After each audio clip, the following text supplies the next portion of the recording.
Cet après-midi, je suis très heureux d'accueillir d'éminentes personnalités parmi nous. À gauche se trouve Patrick Oliva, ingénieur, chimiste, docteur en sciences physiques et diplômé de l'Institut d'administration des entreprises. Après avoir passé quelques années dans l'enseignement, il rejoint le groupe Michelin à Clermont-Ferrand en 1982. En 1996, il devient directeur de la communication du groupe Michelin, période pendant laquelle il crée le Challenge Bibendum, événement international dédié à la mobilité durable. De 2008 à 2015, il est directeur de la prospective et du développement durable du groupe. Et en mai 2015, il est nommé directeur des relations extérieures pour la mobilité durable et la transition énergétique. Il fonde en collaboration avec SLOCAT. SLOCAT est un groupe des ONG reconnu par l'ONU, des Sustainable Low Carbon Transport, ça c'est le nom de SLOCAT. Et il a fondé le partenariat avec eux de PPMC, Paris Process on Mobility and Climate, encore une fois reconnu à COP21 comme un des piliers entre ONG et entreprises pour assister les changements qu'il faut. Alors, un grand merci Pat pour cette invitation et merci à vous d'être là ce soir. Pat vous a donc expliqué, j'ai un passé assez grandement Michelin. Voilà, il se trouve que dans le pneumatique, on équipe pas mal de véhicules, dans pas mal de secteurs du transport. Et j'ai toujours eu, depuis que j'étais étudiant, une passion pour les questions énergétiques. Et bien évidemment, transport et énergie, tout cela va de pair. Et nous arrivons à une période assez phénoménale, qui est celle où il faut transformer les choses. On parle beaucoup de cette transformation énergétique. Et cette transformation énergétique, bien évidemment, ne peut qu'avoir des impacts majeurs sur le transport. Il faut que nous transformions le transport. D'une part parce que dans le monde, beaucoup plus de gens qu'aujourd'hui ont besoin de se déplacer, que les activités économiques ont besoin là aussi de croître, et que les paradigmes sur lesquels on a bâti le transport d'hier ne sont plus adaptés à ce qu'il va nous falloir faire demain. Alors je vais vous présenter un certain nombre de choses, et puis après ça, même fois, on aura le plaisir peut-être de passer à quelques autres points. Voilà, très bien. Alors ça, c'est simplement pour expliquer ce que Pat Cox vous a mentionné.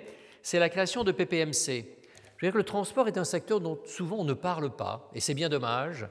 Et un de mes combats réussis en 2015, avant la COP21, a été justement de faire que le transport soit un des 12 sujets retenus dans le cadre des négociations, et en particulier pour y montrer l'influence des acteurs non étatiques dans sa transformation.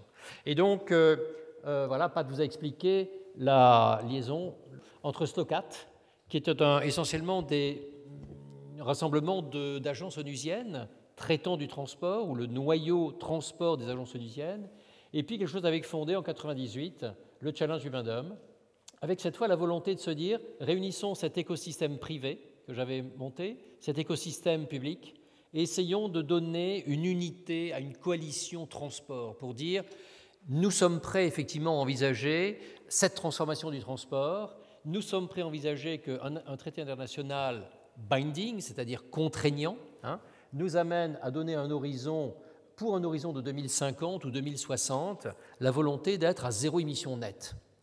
Et j'insiste beaucoup sur cette notion de zéro émission nette. Pourquoi ? Parce que c'est toute l'intelligence de l'accord de Paris, qui ne prévoit pas que nous décarbonions le monde à cet horizon-là ou que nous n'ayons plus de gaz à effet de serre, mais que nous sommes dans une situation où ces émissions auront dû être réduites, mais en même temps, il aura fallu trouver des moyens de les compenser par des émissions négatives. Alors on pense évidemment à la séquestration, on pense à des forêts, on pense à des tas de choses. Tous outils qui aujourd'hui sont relativement faibles, il va falloir certainement d'ailleurs nous en inventer d'autres. Mais ce qui est tout important, c'est de se dire que quand on regarde l'ensemble des secteurs d'activité du monde, ni l'agriculture, ni le transport, ni les bâtiments, ni l'électricité, etc., aucun secteur aujourd'hui ne déclare qu'il sera décarboné à l'horizon prévu par l'accord de Paris. Et donc ça veut dire que, in fine, il faudra bien que chaque secteur s'organise au niveau collectif, avec beaucoup de synergie bien évidemment, mais il faut que chaque secteur ait en tête de se dire, si je ne suis pas décarboné à la fin du siècle, il faudra que je travaille particulièrement activement à trouver des méthodes de compensation. Et je suis très surpris de voir que cette dimension-là est très fréquemment absente du discours politique officiel, et nous en avons besoin au niveau mondial. Très bien. Alors aujourd'hui, nous travaillons sur un certain nombre de choses, la préparation de COP23 qui est un horizon très proche maintenant, mais surtout nous avons essayé de développer une certaine vision, un certain canevas autour duquel nous pensons qu'il est possible de structurer une stratégie de décarbonation nette du transport. Alors, je dois dire que j'ai eu beaucoup de plaisir il y a quelques jours, puisque en France, nous avons lancé les Assises de la mobilité, et le ministre du Transport m'a chargé précisément de travailler à cette question. Comment accélérer, et non pas d'ici 2050, mais d'ici 2040, un engagement très fort du pays à décarboner et à véritablement se transformer. Et donc la réflexion mondiale que nous avions menée dans le cadre de l'ONU, COP21, puis COP22, etc., cette macro-feuille de route que nous avions bâtie, je vais vous en parler parce que nous sommes en train de la décliner au niveau français et que ça marche. Et je pense que nous aurons très prochainement l'occasion de la décliner dans beaucoup d'autres pays. Et avec Pat Cox, nous sommes en train effectivement de travailler, et toute l'équipe de la Fondation, à ce qui pourrait être un appel justement à différents pays européens. Quand je parle de l'Europe, c'est l'Europe incluant bien sûr la Suisse, hein. Nous ne sommes pas dans l'Union européenne, mais dans l'Europe géographique. Et je pense qu'il y a là des motivations qui peuvent tous nous mobiliser véritablement. Hein. Alors, ce qui me paraît important, c'est qu'on se dise, au fond, ça n'est pas si compliqué que ça de transformer, même si ça va nous obliger à des efforts relativement importants, mais il y a un certain nombre de choses que nous pouvons faire, et si nous les faisons ensemble, leur coût économique en sera terriblement réduit. Politiquement, nous serons en mesure de les porter parce qu'il y a une certaine synergie et que, vous le savez bien, les pouvoirs publics ont horreur d'être seuls souvent. Lorsqu'il s'agit de porter quelque chose collectivement, c'est plus facile parce que le risque politique est moindre et il y a certainement une acceptabilité sociale derrière qui est beaucoup plus facile. Et donc, ce qui nous apparaît très fondamental, c'est de considérer que quand on regarde le monde, il y a principalement deux catégories d'acteurs, on va dire. Il y a ceux qui vont être des pays précurseurs. Traditionnellement, on en trouve beaucoup. Et le pays de l'OCDE devrait, dans pas mal de registres, être ces précurseurs, pour lesquels nous avions bâti un travail sur une quarantaine d'années en disant au niveau de 2060, nous sommes vraiment en mesure d'avoir décarboné, donc d'avoir fait cette transformation majeure du transport des personnes et du fret. Et pour certains pays, évidemment, qui ne sont pas aussi avancés aujourd'hui ou qui ne sont pas aussi assez riches, un horizon 2080 est possible. Mais pour nous, il y a 8 choses importantes à faire. La première, c'est ce que j'appelle la transformation urbaine coordonnée. Il y a énormément d'initiatives faites dans les villes, dans toutes les villes. Mais, et vous en connaissez bien, développement de zones piétonnières, développement de pistes cyclables, introduction de bus électriques, introduction de multimodalité, de péages urbains, d'introduction de toutes les technologies de l'information et de la communication. Mais in fine, en dehors de quelques exemples très particuliers, on ne voit pas de synergie forte et on ne voit pas de transformation véritablement réelle. Ce sur quoi nous militons, c'est de faire en sorte que progressivement les villes s'organisent collectivement pour passer à ce qu'ont fait déjà pas mal de villes dans le monde, il y en a 400 à peu près, à créer des zones de basse émission, à se donner un agenda pour passer à des zones de très basse émission, par exemple comme Londres en 2019, pour ensuite se donner un objectif ultérieur de zone de zéro émission, c'est le cas de Copenhague en 2025. Copenhague l'envisage et réussira en 2025. Il serait tellement séduisant de penser qu'un nombre significatif de villes, et en Europe en particulier, ait pu embrasser exactement la même dynamique. Or, cette dynamique aujourd'hui n'existe pas.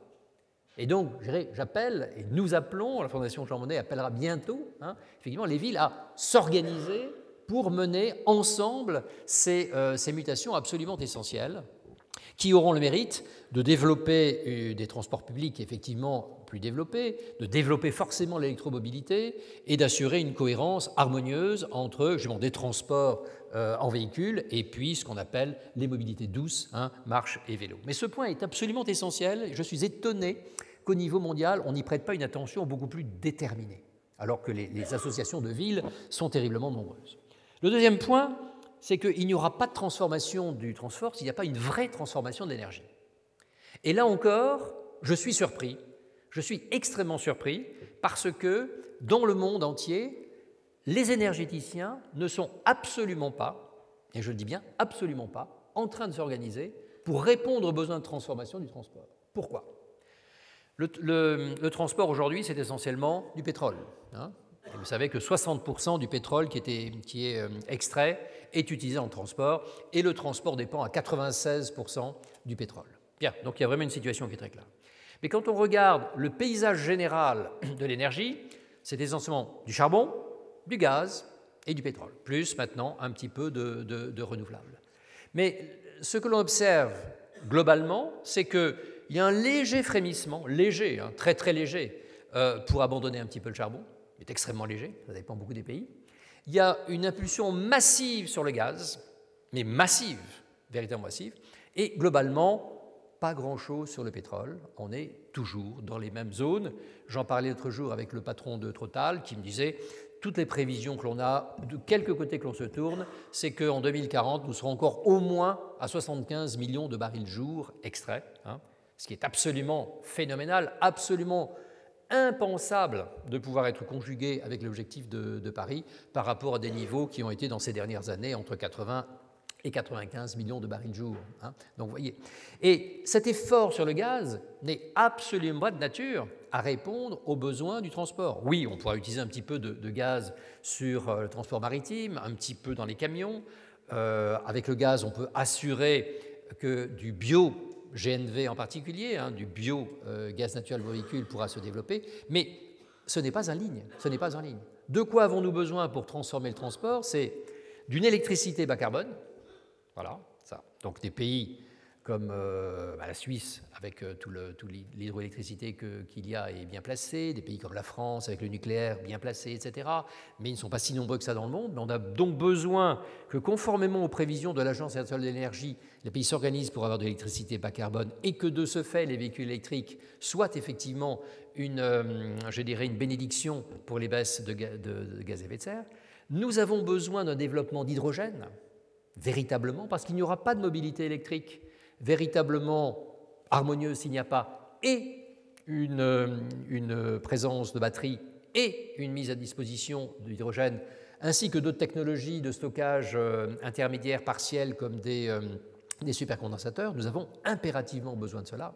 Et aujourd'hui, lorsque je regarde les plans stratégiques des énergéticiens ou des fournisseurs d'hydrogène propre, bien sûr, hein, c'est-à-dire pas un hydrogène qui vienne du cracking du méthane, eh bien, je vois des échéances extrêmement lointaines. Et quand je dis que nous en avons besoin fortement aux alentours de 2030, ce n'est absolument pas ce que j'observe dans les plans stratégiques des entreprises.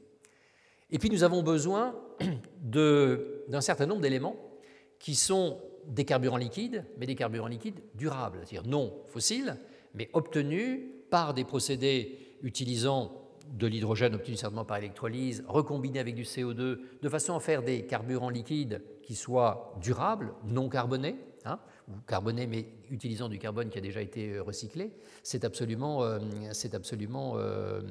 essentiel, hein, pour pouvoir répondre à un certain nombre de besoins de l'industrie aéronautique et d'un certain nombre d'autres besoins de transport. Donc cet alignement-là, il est absolument fondamental, et je vois que même en France, là, on est en train d'étudier ce dossier-là à fond, nous n'avons absolument pas encore cet alignement. Il va falloir certainement procéder par des orientations législatives pour pouvoir obtenir. Le troisième point, c'est l'efficacité modale et l'interconnectivité. Alors, je prends souvent un exemple. Quand j'étais étudiant, ma première voiture, je l'ai utilisée à aller voir ce qui se passait de l'autre côté du rideau de fer, voir un petit peu ce qui se passait là-bas. Je suis parti avec une vieille P60, une Simca. J'ai dû faire 15 000 km dans l'été. J'ai consommé 7,5 litres. Voilà. 7,5 litres en well-to-wheel, ça fait à peu près 200 grammes de CO2 au kilomètre. C'est à peu près ça. Aujourd'hui, dans le monde, on est plutôt à 8 litres. On est plutôt aux alentours des 230 grammes de CO2 en conditions réelles. Donc, on n'a pas fait un progrès énorme. On a, sur certains véhicules, dans certaines conditions, on a évidemment des conditions de roulage qui sont beaucoup plus sûres, beaucoup plus confortables, beaucoup plus tout ce qu'on veut, mais en termes de bilan effectif d'émissions, nous n'avons pas fait, durant toute cette période, un progrès aussi extraordinaire que le montreraient les étiquettes de vente des véhicules. C'est une simple réalité. Donc il faut quand même faire très attention à ça. Et nous pouvons aller très bas. Tout le monde sait très bien, je n'ai pas rencontré un directeur technique de constructeur qui ne me dise pas qu'on soit capable de descendre à 50 grammes de CO2 avec un véhicule. Et si nous poussons effectivement l'utilisation de véhicules hybrides rechargeables et de véhicules électriques, descendre avec l'obtention d'électricité bas carbone que l'on prévoit dans les années qui viennent, selon les plans de l'IEA, descendre à 25 grammes de CO2 au kilomètre à l'horizon 2050, c'est quelque chose de faisable. Il faut le faire. Je parle du véhicule de voiture, mais on pourrait le faire sur tous les routes. La défragmentation des circuits de fret, je pense que José va en parler parce que c'est un grand spécialiste de ces questions-là. C'est un truc qui explose. Il va certainement vous dire que ça risque d'exploser très très fortement. Donc, je le laisserai en parler, mais il y a vraiment besoin de reprendre là une réflexion assez complète sur nos circuits d'organisation de fret. L'alternative servicielle de déplacement, il y a un certain nombre de déplacements qu'on n'a pas besoin de faire, bien sûr.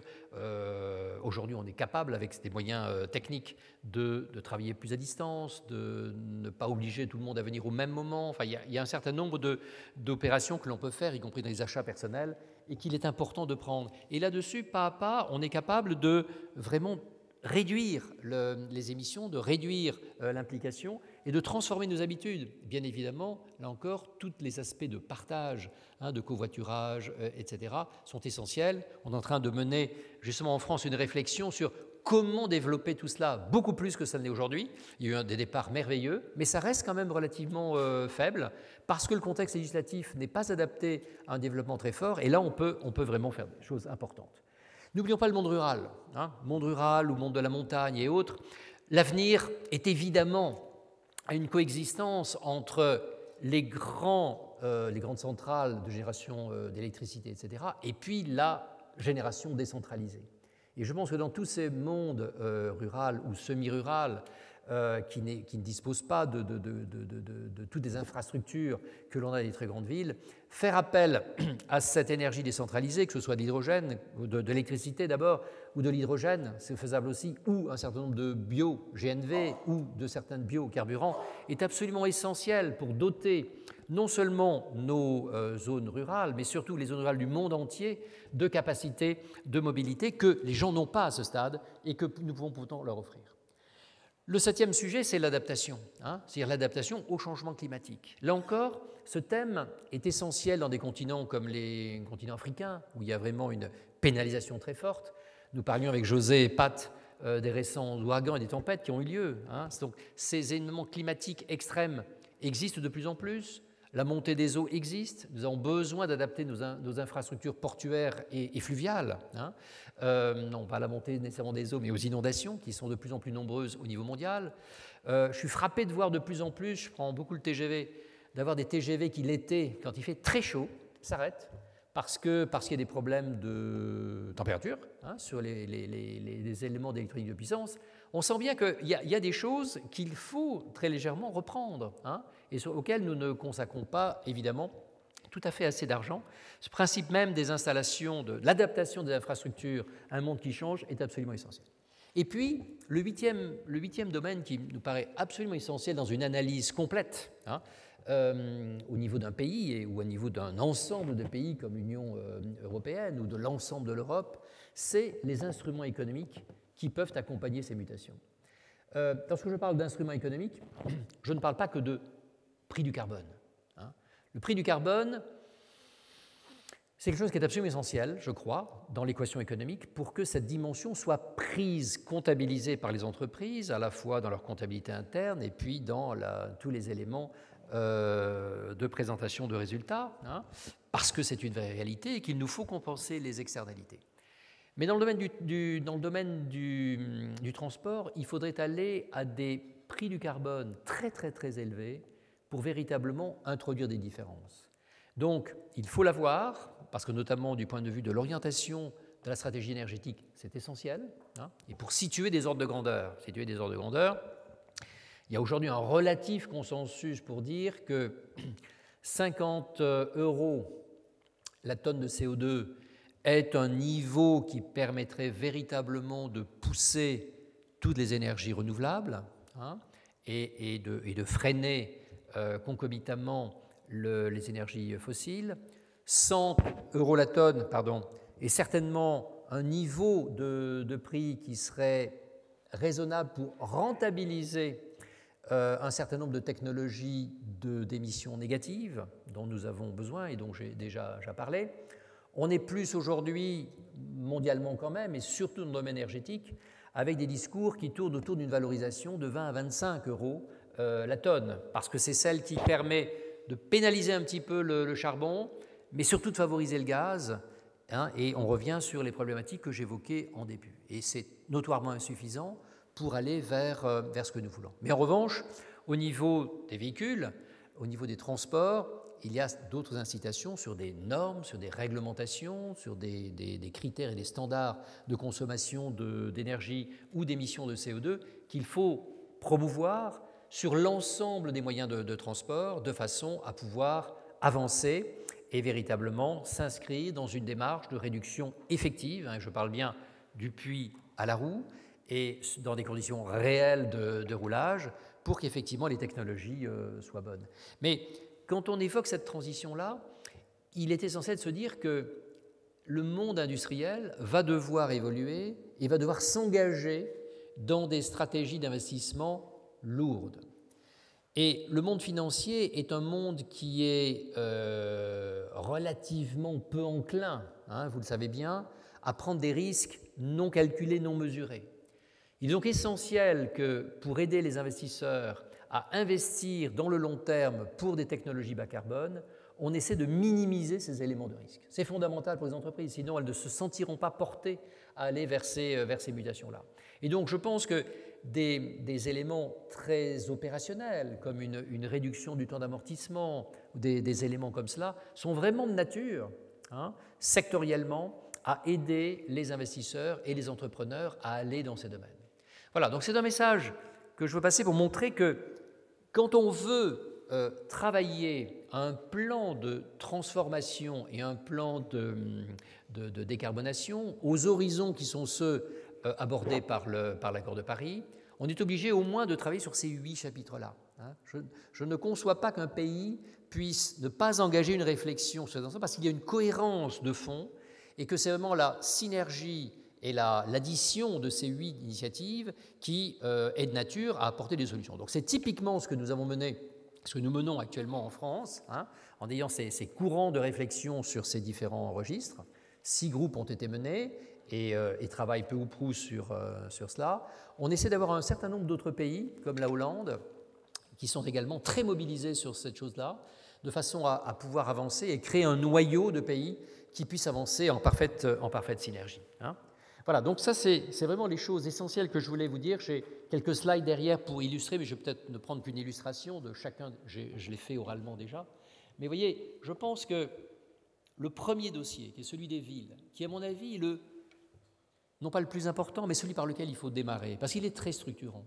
C'est dans les villes qu'il y a un maximum de richesse, c'est là que nous avons une concentration de population, c'est là que nous pouvons offrir le maximum d'alternatives de déplacement aux personnes, c'est là qu'en termes serviciels, on a beaucoup de possibilités, mais vous voyez, je pense que si, dans un cadre comme l'Europe, à l'instar de Londres, hein, j'évoquais Londres tout à l'heure, 2019, création d'une Ultra Low Emission Zone. Vous savez que Londres a créé une Low Emission Zone en 2008. Hein, ce n'était pas la première ville. La première ville a été Tokyo, avec des progrès notables. Mais Londres crée sa Low Emission Zone en 2008, se rend compte dès 2014 que les résultats sont assez remarquables, et donc décide d'accélérer la mutation vers la Ultra Low Emission Zone de 2020 à 2019. Si nous décidions d'accompagner Londres, si nous avions un certain nombre de villes qui le fassent, je pense qu'il n'est pas déraisonnable de penser que d'ici 2030-2035, nous pourrions avoir un pool de villes qui ait justement opté pour ces choses-là, qui s'organise donc pour à la fois développer son système de transport public, formel et lourd, où je suis sûr que José va vous parler de systèmes plus informels et beaucoup plus légers qui sont capables d'aborder des choses, de création un petit peu optimale d'espaces à la fois piétonniers et cyclables, de façon effectivement à ce que l'on puisse avancer. Ça entraînera ce dont nous avons besoin, c'est-à-dire un changement de comportement à travers un certain transfort modal, hein, de façon à passer à des mobilités plus douces, dans pas mal de cas, et à réduire les congestions. Et ne croyez surtout pas que je sois anti-voiture. Hein. Je dors ma voiture, mais j'aime l'utiliser à bon escient. J'aime bien rouler quand je peux le faire. Donc il faut de toute façon en minimiser un tout petit peu les usages. Les technologies, parce que c'est grâce à cela que l'on va créer la masse critique dont nous avons besoin pour que les industries soient preneuses de la transformation. Ce qui n'est pas complètement le cas aujourd'hui. Moi, je mène beaucoup d'auditions auprès des constructeurs, auprès de nombreuses associations professionnelles. Le momentum n'est pas là. Il n'est pas encore là. Voilà. Et donc, on a besoin de réveiller les choses. Et je vais le dire à la place de José, puisque José a eu ce rôle éminent, et avec lui, on a fait vraiment de très bonnes choses, de devoir travailler avec les ministres des Transports. Et il était évident, dans les rendez-vous annuels de Leipzig, que la question de la transformation énergétique du transport n'était pas forcément toujours la priorité. Voilà. Mais donc, je crois que ça, c'est très important. C'est une manière également de reconcevoir l'aménagement urbain. Et en termes de business model, c'est aussi l'occasion de reprendre un certain nombre de fondamentaux que l'on a dans beaucoup de pays, où d'une façon assez générale, bien sûr il y a quelques variantes, mais les transports publics sont payés sur de l'argent public, et puis le transport personnel en voiture, en vélo, est sur fond privé. Et nous avons besoin de redéfinir, de redessiner les limites entre cela par des partenariats publics-privés de façon à retrouver un certain nombre de modèles économiques, on va dire, plus conformes à la loi économique générale, de façon à ce qu'on ne soit pas avec des endettements énormes, mais qu'on puisse assurer la transformation. Si l'on veut dans une ville passer à un mode électrique, il va falloir prévoir et un approvisionnement de stations de charge électriques, mais aussi un certain nombre de stations d'hydrogène. Tout ça représente quand même des mutations notables, à la fois pour la ville et pour les particuliers. Et je crois que c'est vraiment essentiel de développer des business models qui aillent bien dans ce sens. Voilà. Alors je crois que j'ai à peu près, peut-être même un peu dépassé, mais le temps que je vais donner. Et vous voyez, on peut ce genre de scénario l'envisager, le phaser. Je pense que dans cette transformation, la vision n'est pas au fond pas si compliquée que ça à définir. Je pense que ce qui est plus délicat et qui requiert une application des pouvoirs publics à tous les niveaux et du monde privé et des citoyens, c'est d'arriver à une vision de synergie, une vision de phasage. C'est elle seule qui permettra d'avoir les conditions économiques adéquates pour pouvoir le faire. Voilà, même chose, si l'on passe sur l'énergie, nous n'avons pas besoin, par exemple, d'hydrogène tout de suite, mais en 2030, vers 2030, on a vraiment besoin d'une industrie forte de l'hydrogène propre, parce qu'on a besoin dans les avions, on a besoin dans les voitures et les camions, on a besoin dans les trains, on a besoin dans les bateaux. C'est aux alentours de 2030. Donc, ne nous lançons pas nécessairement dans des investissements absolument majeurs dès aujourd'hui, il faut démarrer, amorcer la pompe, mais ne pas multiplier des investissements qui se révéleraient non productifs. Il y a des transitions, des phasages. C'est vers 2030 qu'on peut commencer à envisager des avions hybrides, décollant sur des carburants liquides et ensuite utilisant de l'hydrogène une fois qu'on est en cruise. Voilà des possibilités. Même chose sur les carburants synthétiques.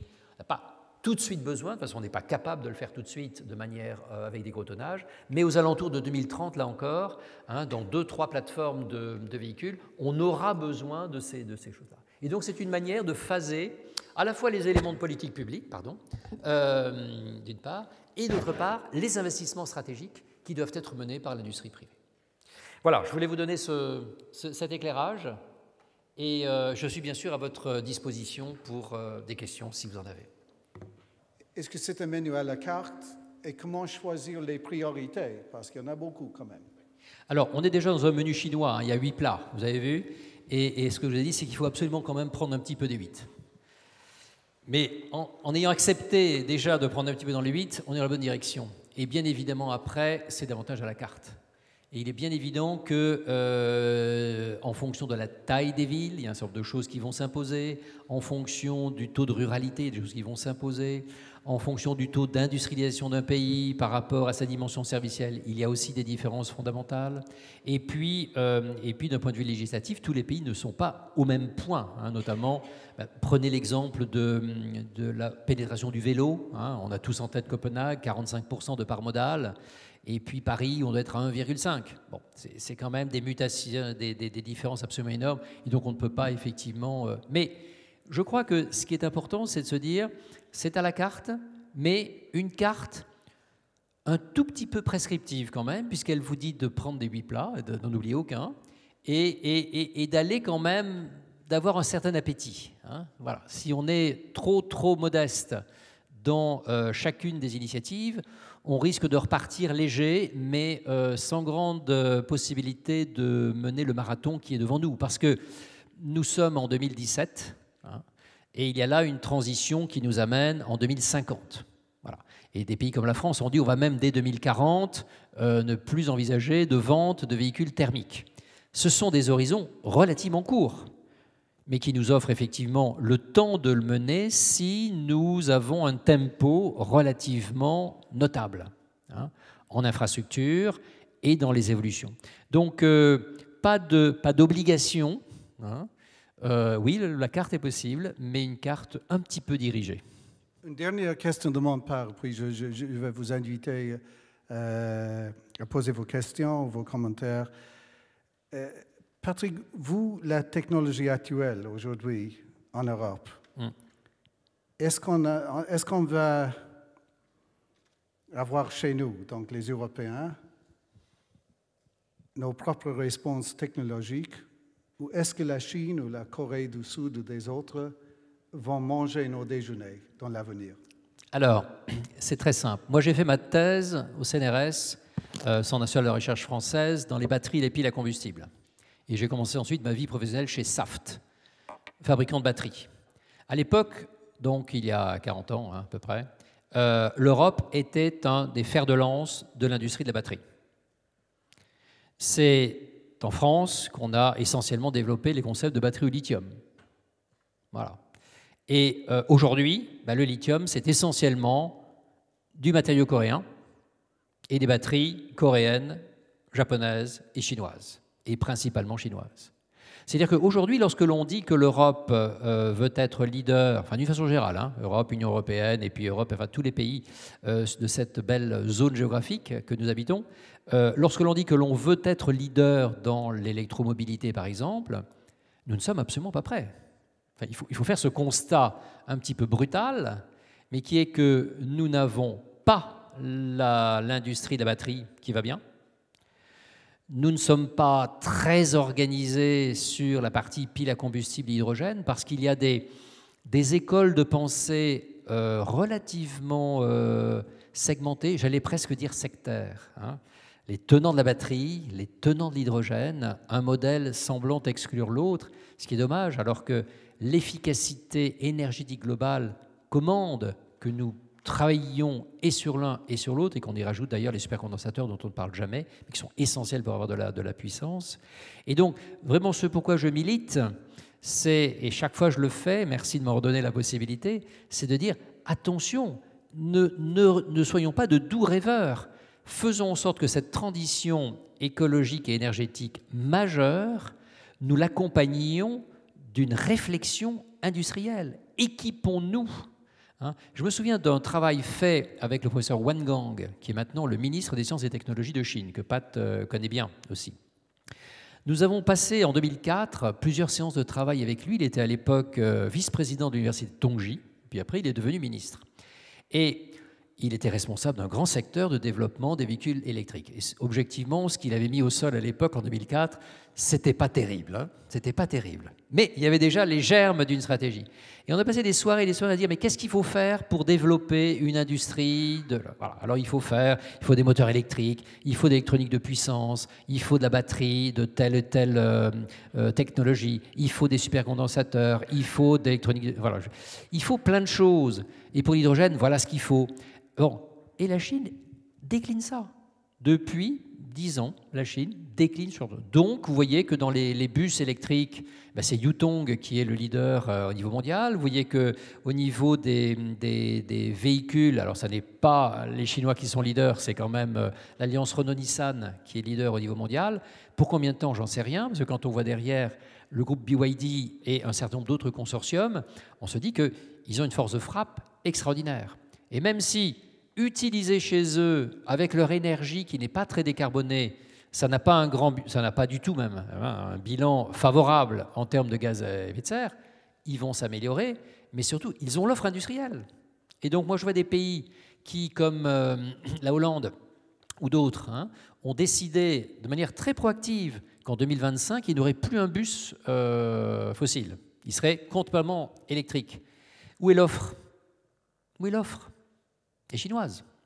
D'accord? Alors, il y a quelques petits noyaux d'acteurs comme ça, mais 3 fois rien. Donc, ayons bien conscience que ces impératifs de mutation appellent, alors il n'est pas trop tard, mais franchement, le temps est compté. Hein, c'est pour ça qu'il faut démarrer le menu très vite, pour qu'on s'équipe, à la maille européenne au moins. Hein.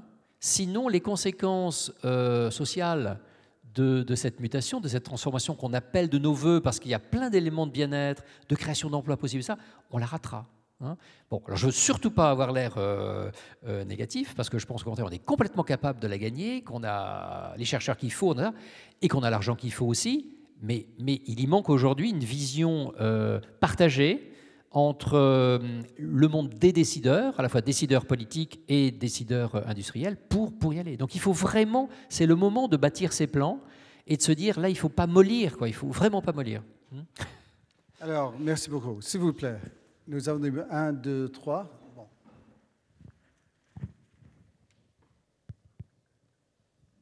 Voilà, j'ai trois questions. La première question, ne pensez-vous pas que des pays comme l'Allemagne et la Suisse, en décrétant l'abolition de l'énergie nucléaire à court terme, ne font pas une énorme erreur et ne vont pas complètement à l'encontre de l'objectif que vous poursuivez?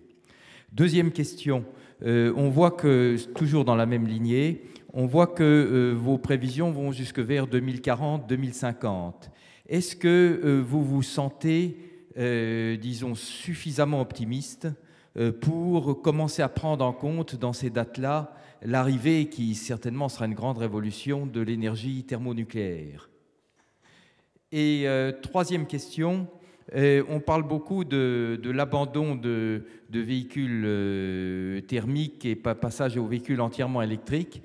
Est-ce bien raisonnable, parce qu'il y a aussi les véhicules hybrides et c'est beaucoup plus facile et on sait beaucoup mieux faire aujourd'hui des véhicules hybrides qu'entièrement électriques. Alors la première est évidemment la plus difficile, hein, puisqu'elle a un caractère politique. Je ne vais pas m'engager, je vais simplement parler en mon nom personnel. Hein, voilà, surtout. Il est évident que les pays, donc beaucoup de pays européens, qui ont aujourd'hui un parc nucléaire, ont sur cette question des gaz à effet de serre un atout. Indéniable. C'est un atout. Mais il y a des risques attachés à cet atout. Alors, la question qui est posée de quelle manière se désengage-t-on des risques, hein, et donc se désengage-t-on de cet atout que l'on a, c'est une question éminemment politique. Des peuples y répondent différemment. Moi, j'ai tendance à penser, mais ce n'est que personnel, qu'il ne faut pas se désengager trop tôt. Vous évoquez les autres techniques nucléaires qui peuvent arriver derrière, hein, tout ce qui est relatif à la fusion, etc. etc. Bon, c'est un horizon quand même qui est plus lointain. Hein. Voilà. Je pense qu'on ne sera pas prêt à cet horizon-là. Hein. Moi, les derniers échos que j'ai me donnent des horizons un peu plus lointains que ça. Mais on ne peut pas préjuger de ce qu'il en sera. Hein. En tout cas, pour quelque chose de massif, je n'y crois pas trop à ces horizons-là. Hein, je n'y crois pas trop. 2040-2050 nous permet... Ce qui est intéressant, si vous voulez, c'est de se dire qu'avec les technologies que l'on maîtrise aujourd'hui, avec un bon plan d'investissement, on est capable certainement, à peu près, sauf sur la question des émissions négatives, hein, parce qu'il va nous rester quelque chose qu'on ne sait pas aujourd'hui comment compenser. Je pense qu'on est capable de vraiment assez fortement décarboner ce qui sera un progrès très notable et qui aura permis une mutation à la fois économique et sociale extrêmement intéressante. Parce que je crois qu'il y a, dans cet effort d'innovation majeure, un potentiel de création d'emplois et de richesses, et de partage de ces richesses et d'amélioration des conditions de vie des gens qui est énorme. Donc je reste résolument optimiste. Et tout ce qui viendra en plus, j'ai envie de dire, c'est du bonus. Tant mieux, on ira plus vite, on élargira la palette. Je crois surtout qu'il faut se dire que la modernité, ça n'est pas l'unicité des solutions. La modernité, c'est toujours la complexité maîtrisée. C'est plusieurs solutions rassemblées. C'est jamais une solution unique. Jamais. Ça n'existe pas. Et donc, lorsque vous évoquez justement les véhicules électriques et l'électrification, vous avez vu que c'est très progressif. À aucun moment, on élimine complètement quelque chose. Il faut baisser fortement le pétrole, ça c'est sûr, mais lorsqu'on évoque l'électrification, on parle bien sûr d'un ensemble de spectres où on va de l'hybride rechargeable à des choses plus électriques. Pour descendre à 50 grammes de CO2 aux horizons 2040 sur les véhicules neufs, on peut le faire avec un thermique optimisé, des véhicules plus allégés qu'aujourd'hui et avec un tout petit caractère électrique associé. D'accord ? Pour descendre à 25, là, il faut vraiment miser essentiellement sur des véhicules électriques, c'est-à-dire batterie, hydrogène, etc., plus tout ce qui pourra venir après, et très peu de thermique. Très peu de thermique. Mais l'hybride rechargeable a certainement des beaux jours. Mais il reste dans l'équation du bio-GNV, on en parlait hier encore dans des auditions, là, avec le bio-GNV a un certain atout, est un atout, donc voilà, pour les camions, pour les bateaux, etc. Donc il sera dans l'équation. L'avenir ne sera pas que électrique. Et puis l'hydrogène, est une composante sur les voitures électriques, mais c'est quand même un processus bien particulier. J'espère photovoltaïque, électrolyse, et puis hydrogène. Tout ça va pouvoir se développer. Alors, prochaine question. Attends, madame ici, en face de moi.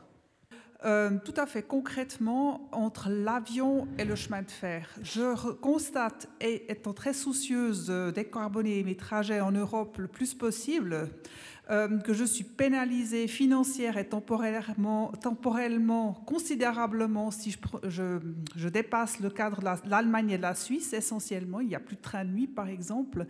Donc, moi, je le prends sur moi parce que j'aime voyager, mais concrètement, est-ce que c'est une chose qui est dans l'air de favoriser de nouveau davantage le confort sur le rail ? Écoutez, moi, ce que je vois, c'est que le rail, le rail est une solution quand même très, très performante pour un grand nombre de personnes. C'est une dimension qui est importante. Maintenant, sa grande fragilité, c'est son manque de flexibilité, c'est-à-dire je ne peux pas aller où je veux de A à Z en trouvant systématiquement des rails, et je ne peux pas y aller, vous l'avez souligné, à des horaires qui sont effectivement suffisamment flexibles. Donc, je dirais que dans un schéma d'organisation de transport, il faut considérer que le rail peut représenter une sorte de colonne vertébrale. Voilà. Mais ça ne pourra jamais effectivement satisfaire tout, et qu'autour de cette colonne vertébrale, qui est fondamentale, et puis en termes de nombre de passagers, je parle là des passagers, c'est colossal, viennent se rajouter un certain nombre d'autres éléments, que ce soit la route, que ce soit la voiture, que ce soit l'avion et autres. Mais les coûts du rail sont importants, et sa rigidité structurelle fait qu'il ne peut pas répondre à tous les besoins. Et j'observe, moi, que dans le monde entier, on est en train de vraiment sectoriser le rail sur un certain nombre de grands axes et autres, et qu'ailleurs, la route est en train de prendre la relève. Moi, quand je vais de Clermont-Ferrand à Lyon en France, avec mon ticket de rail, on me met dans un bus. Et globalement, pour un bilan CO2 mesuré par la SNCF qui est effectivement plus favorable. Donc le jour où mon bus sera en plus un bus à hydrogène, j'aurai quelque chose de positif. Mais votre question, effectivement, est un petit cas. Mais considérez là encore toujours que dans ces schémas d'organisation, le rail a une part importante. Elle est très faible, vous le savez, sauf dans quelques pays au niveau du fret. On a beaucoup de mal à vraiment redonner du poids au rail dans le fret alors que ce serait une très bonne chose, mais le rail n'est pas flexible, voilà, et ne correspond pas au schéma logistique que les entreprises recherchent aujourd'hui pour avoir, in fine, à la fin du mois, une trésorerie adéquate. Et ça, c'est absolument catastrophique, si vous voulez. L'investissement rail est en soi très important. Donc, dans les pays où il y a peu de rail, on investit peu aujourd'hui parce que l'investissement est trop lourd. Donc, question délicate, et qui montre une fois de plus qu'il n'y a pas de menu unique, et qu'il faut bien s'adapter aussi un peu à l'existant. Oui, ici, évidemment, en Suisse, le frais est plutôt sur le rail que dans les autres pays européens. Mais plus en Suisse qu'ailleurs. C'est le transit un peu, donc c'est suisse, c'est européen, c'est quoi. Alors, autre question ici, s'il vous plaît. Oui, Raymond de Russel. Je crois qu'au niveau de l'analyse et de la technocratie, on ne peut qu'applaudir votre exposé qui est très complet. J'y vois pratiquement aucun défaut. Par contre, à partir de l'agenda que vous donnez, c'est la mise en œuvre qui est intéressante. Hein. Et ma question, c'est est-ce qu'on a les autorités politiques dans les pays, et surtout en Europe, au niveau de la Commission, etc., pour avoir des initiatives fortes, uniques en Europe, qui amèneraient des grandes révolutions. Je donne un exemple qui n'a rien à faire avec les transports. Je suis un non-fumeur et j'ai été effaré de voir l'efficacité de l'interdiction du tabac dans les lieux publics. Tout le monde a dit « ça ne marchera jamais ». Et ça a marché de manière incroyable. Est-ce qu'on a les autorités en Europe capables de faire ça? Alors, écoutez. Patrick, si je peux ajouter, vous avez fait une référence à votre travail maintenant qui a commencé sur les assises de la mobilité durable en France.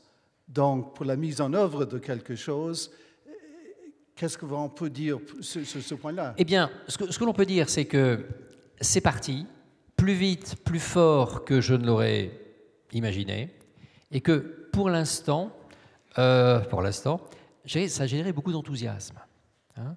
Pourquoi? Parce qu'on a essayé de se dire, surtout, ne le présentons pas comme une somme de nouvelles contraintes. Il y a déjà beaucoup de contraintes sur les gens. Essayons de montrer qu'il y a des atouts, des leviers d'attractivité sociale extrêmement importants. Bon, une ville dépolluée, c'est quand même une ville très agréable. Bon, donc le levier de la santé, le levier de la liberté qu'on peut espérer redonner à des enfants en ville parce qu'ils pourraient reprendre un peu leur vélo, etc., etc. J'étais frappé à Paris, parce que je faisais la remarque au maire de Paris, il n'y a pas un enfant dans les pistes cyclables à Paris, parce qu'elles ne sont pas sûres. Voilà, donc il y a plein de choses. Donc on peut, sur ce domaine de la santé et du domaine du plaisir de vivre, trouver un levier vraiment intéressant. Le deuxième levier, c'est l'emploi. Et dans beaucoup de pays, bon, la Suisse n'a pas ce problème-là, vous avez un taux de chômage extrêmement faible, mais beaucoup de pays européens n'en sont pas là. Et si vous voulez, il n'y a pas de mystère à la croissance. La croissance, c'est j'investis dans de l'innovation. Tous les secteurs qui, à un moment donné, sont trop mûrs, n'investissent plus et ont une décroissance d'emploi. Donc l'emploi est aussi un assez joli vecteur. La question de la sécurité nationale vis-à-vis d'un certain nombre est aussi quelque chose qui peut motiver des politiques. Si on additionne ces éléments positifs et qu'on les explique bien au monde politique, à la fois nos pays et puis au niveau européen, oui, j'y crois. Dernière intervention pour M. Oliva, et puis il doit nous quitter. Oui. Voilà, la société a besoin d'argent pour faire ses recherches. Oui. Donc le problème, en effet, vous aviez 8 menus et le 8e menu était justement l'aspect économique. Est-ce qu'il n'y a pas là un problème à inverser les choses et d'abord mettre sur la table tout le monde pour apporter l'argent qui servirait à la recherche et ne plus avoir ces moyens de transport tellement polluants, comme les camions par exemple. Et puis l'aspect de la fiscalité en Europe qui impose aux entreprises de se déplacer ou d'emmener des marchandises ou des animaux parce qu'il y aura une fiscalité plus intéressante à l'autre bout de l'Europe. Bien sûr. Vous voyez, il y a beaucoup de choses à réorganiser, je pense, là aussi. Vous avez tout à fait raison. Vous avez tout à fait raison. Et alors, je vais aller vraiment dans mon sens. En 2015, donc année de COP21, de la fameuse accord de Paris, il y a eu deux réunions à Paris, une à Paris et l'autre à Lyon, très importantes. Une première réunion qui s'appelait le Business and Climate Summit, réunion internationale de préparation avec le business de COP21. Qu'ont dit les patrons, puisque c'était essentiellement les patrons d'entreprise et le monde financier qui étaient là. Ils ont dit 3 choses. Je simplifie, mais c'est 3 choses. 1, nous sommes très favorables à un accord de Paris qui soit ambitieux. On a été servi, il est très ambitieux. 2, nous demandons au gouvernement de tous les pays de prendre des initiatives pour introduire un prix du carbone. Ce n'est pas un sujet simple, mais voilà, comme un appel très fort des entreprises, et c'était nouveau à dire, allez-y. Et puis mettez-vous un peu d'accord, au moins régionalement, en sachant qu'on ne peut pas faire exactement la même chose partout tout de suite.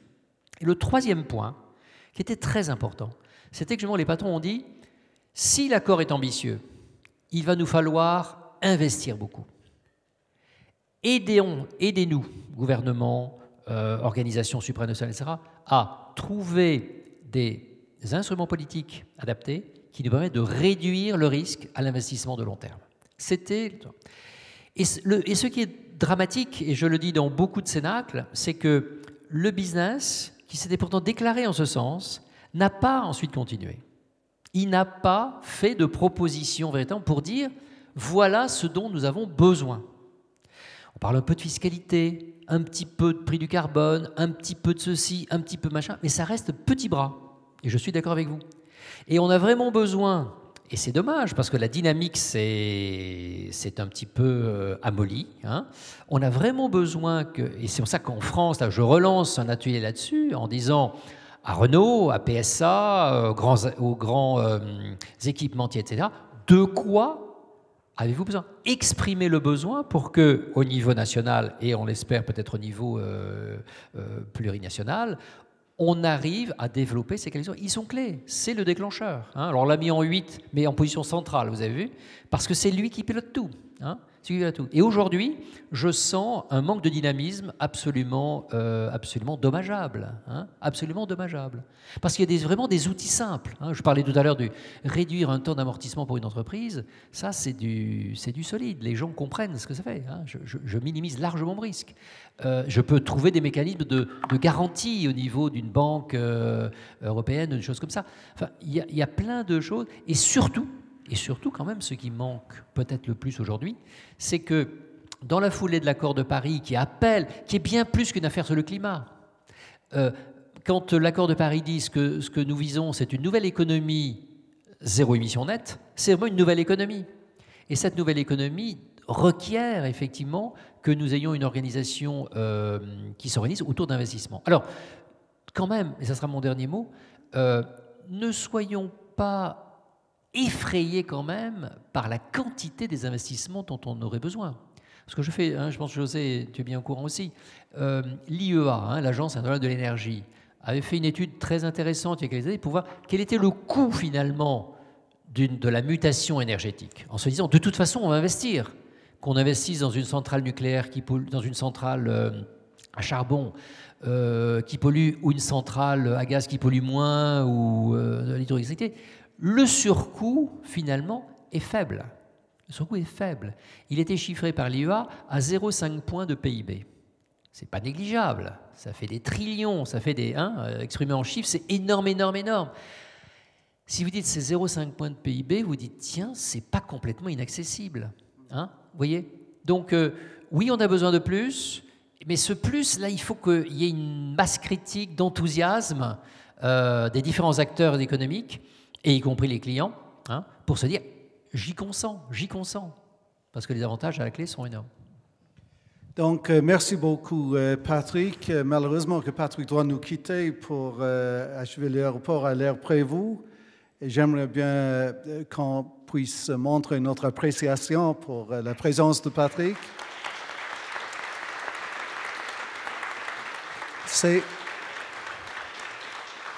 C'est pas désolé pour moi désolé de devoir partir, parce que je sais qu'en plus José va dire des choses très intéressantes. Mais c'est pas pour moi de faire un sommaire, mais des mots quand même.